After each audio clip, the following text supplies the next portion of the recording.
দেশের মেরুদণ্ড অর্থের যে চালান, অর্থের যে যোগান, যে সমস্ত বাণিজ্যিক ব্যাংকগুলো আছে সমস্ত ব্যাংকগুলোকে খুলস করে দিয়ে সমস্ত টাকা অন্য দেশে পাচার করা হয়েছে। শুধু একটা গ্রুপের কথা যদি বলি, এসালম গ্রুপ, 1 লক্ষ কোটি টাকার প্রায় কাছাকাছি, 1-2 টাকা না, 92,000 কোটি টাকা। কত কোটি টাকা? 92,000 কোটি টাকা শুধু একটা কোম্পানি যদি চালান করে, তাহলে চিন্তা করে দেখেন কি পরিমাণ টাকা, অর্থ সম্পদ এই দেশ থেকে অন্য দেশে পাচার করা হয়েছে। আমাদের আফসোস থাকতো না, আমরা কষ্ট পাইতাম না যদি এই দেশের টাকা তোরা তসরুপ কইরা এই দেশের মানুষের পিছনে যদি কাজ করতি, এই দেশের মধ্যে যদি কলকারখানা, মেল ফ্যাক্টরি এগুলো কইরা এই দেশের বেকার ছেলেদের যদি তাদের কর্মের যদি কোনো ব্যবস্থা হইতো, আমাদের মনে কষ্ট লাগতো না। কিন্তু দুঃখ লাগে ওই জায়গায় আজকে যেখানে ধরা হইতেছে, যে জায়গায় হাত দেওয়া হইতেছে, এর ধরা নাই, সব কাইয়া শেষ করে ফেলছে।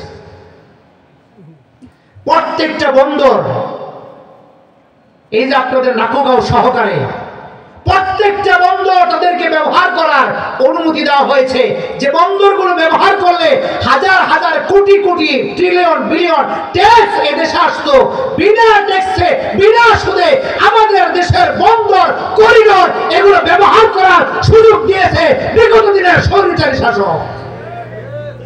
কিন্তু এই কথা কেউ বলতে পারে নাই, কেউ বলার সাহস ছিল না।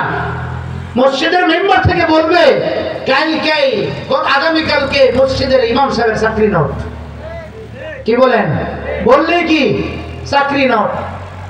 এদেশের ওলামায়ে কেরামের সেই ঠোঁটকে, সেই জবানকে এমন ভাবে তারা চাপায়া ধরছে, কথা বলতে পারতো না।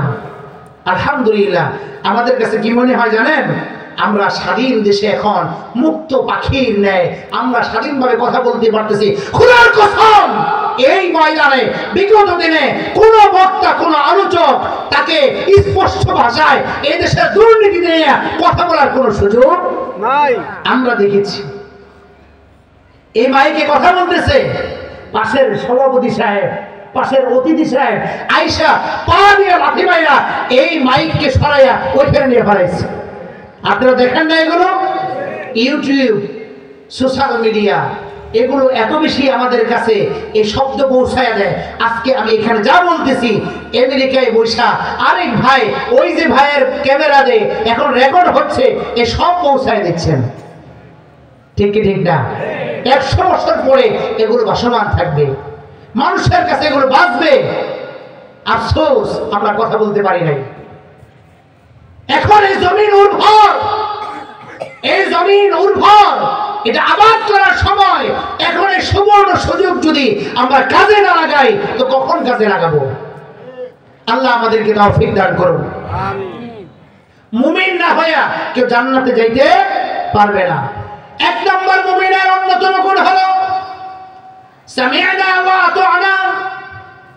আবু জেহেল যখন এই কথা চিন্তা করলো, এই কথা যদি পাবলিকদেরকে খাওয়াইতে পারি, তাহলে মুহাম্মদের দল আস্তে আস্তে হালকা হয়ে যাবে। সেই